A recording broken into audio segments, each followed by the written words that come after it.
আমার বাবা রেশন তুলে এনেছে, আমাদের নতুন সরকারের আমলের রেশন। দেখা যাক কি দিয়েছে। এই যে গম দিয়েছে, যাক বাঁচা গেছে।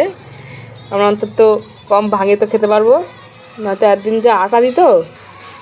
এই যে ভালোই গমটার কোয়ালিটি বা। আর এই যে চাল, আমাদের পরিবারে 4 জন সদস্য তো এবার এটা কি বাবা, এটা স্লিপ দেখি কতটা কি উল্টো বাবা, 691 টাকা। বাবা যে 651 টাকা দাম, এই কটা চালের আর এই কটা গমের 691 টাকা দাম। বাবা রে বাবা, কি সোনা দিয়ে তৈরি না কে গম? ক কিলো চাল হবে এতে? ক কিলো? 8 কিলো মতন হবে চাল। 8 দিয়ে ক কিলো লেখা এখানে?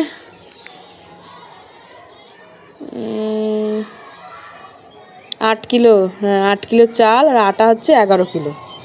8 কিলো চাল আর আটা হচ্ছে 11 কিলো, মানে আটা বলতে আর কি গম। 11 কিলো গম, ঠিক আছে। দেখি চালের দাম 41 টাকা। 41 টাকা দামের চাল এই যে, ওরে বাবা রে। হ্যাঁ এই যে 41 টাকা দামের চাল, কি সর্বনাশ। 20 টাকাও কিলো না এই চালের। হ্যাঁ আর এই যে গম, গমের কিলো কত করে দেখলাম? গমের কিলো হচ্ছে 29 টাকা 80 পয়সা। এখন গমের কিলো আমি জানি না কিরম দাম গমের, বলতে আমরা ঠিক কিনা ভুল, কিন্তু 41 টাকা দামের চালের কোয়ালিটি এই যে।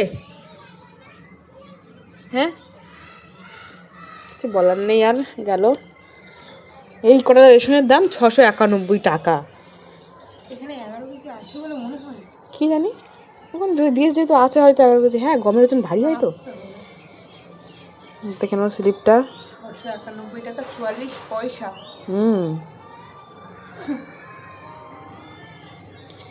যাই হোক, গম তো পেলাম, তাহলে এত টাকা দাম একটু ভাবতে অবাক লাগছে।